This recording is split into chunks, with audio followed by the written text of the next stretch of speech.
Assalamualaikum warahmatullahi wabarakatuh. My name is Razia Nisar. I'm your Islamiyat instructor from tutoria.pk.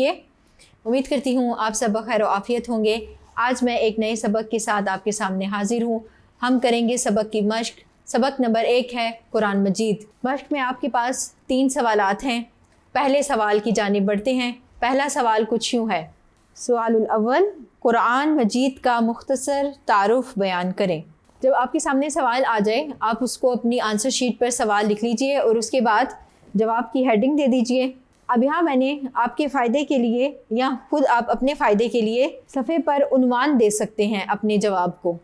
जैसा कि इसमें जो main चीज़ है वो आपसे तारुफ मांगा गया है, तो मैंने उसी बात को यहाँ पर तारुफ़ कुरान के नाम से हाईलाइट कर लिया। मैंने उसको मेन हेडिंग बनाकर यहाँ पर लिख लिया।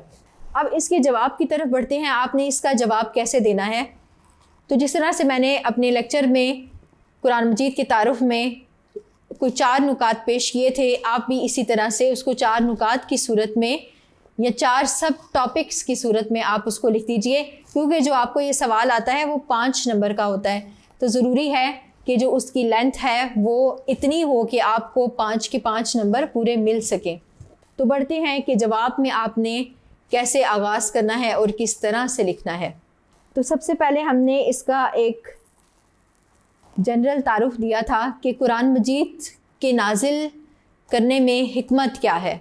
जैसा कि आपको मैंने बताया था कि कुरान मजीद अल्लाह ताला ने इंसानियत की रहनुमाई और हदायत के लिए नाजिल की, जैसा कि पिछले अंबिया पर भी अल्लाह ताला ने किताबें नाजिल की थी। क्योंकि अल्लाह ताला ने इंसानों को पैदा कर कर गुमराही में नहीं छोड़ा, बल्कि अल्लाह ताला ने उनको रहनुमाई के लिए किताब भी दी। तो आप यहाँ पर लिख लेंगे। मैं आपके सामने सिर्फ उसको मेन सब टॉपिक लिख देती हूँ, जो कि हमने तारुफ़ कुरान के नतीजे में एक अख़ज़ किया है, जो कि है नज़ूल की हिकमत।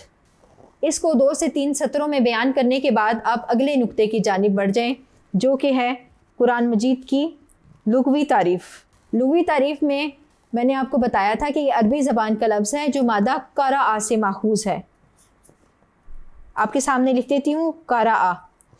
फिर आप इसका तर्जुमा बता दीजिए, फिर इस पे डिस्कशन कर लीजिए कि कैसे ये सबसे ज़्यादा पढ़ी जाने वाली किताब है। फिर बढ़ जाएं आप इस्तिलाही तारीफ़ की तरफ।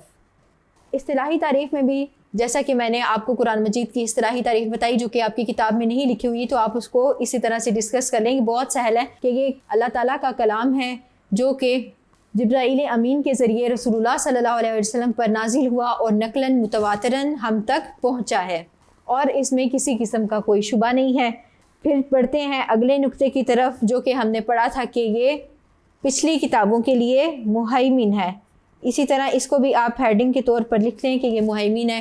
कुरान मजीद की आयत का हवाला दे दीजिए, उसका तर्जुमा बयान कर दीजिए और फिर उसके बाद अगले नुक्ते की जानिब बढ़ जाइए, जो कि था कि कुरान मजीद ज़िंदगी के तमाम पहलुओं में रहनुमाई करती है, तमाम पहलुओं में हदायत देती है। तो इसको हम कहेंगे कि कुरान मजीद एक मुकम्मल ज़ाब्ता हयात फराहम करता है।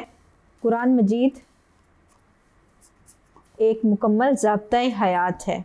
फिर इस तरह से आप उन तमाम नुकात को ज़िक्र कर देंगे, उन तमाम पहलुओं का ज़िक्र कर देंगे कि किस तरह से इंसान की इनफरादी ज़िंदगी, दीनी ज़िंदगी, इज्तिमाई ज़िंदगी, सियासी, मुआशरती, मुआशी, और इस तरह से उनमें आप एग्ज़ाम्पल भी डाल सकते हैं कि कैसे इनफरादी ज़िंदगी में रहनुमाई करती है, किस तरह से मुआशरती ज़िंदगी में, फिर किस तरह से बैनुल अक़वामी ताल्लुकात के हवाले से आपकी रहनुमाई करती है।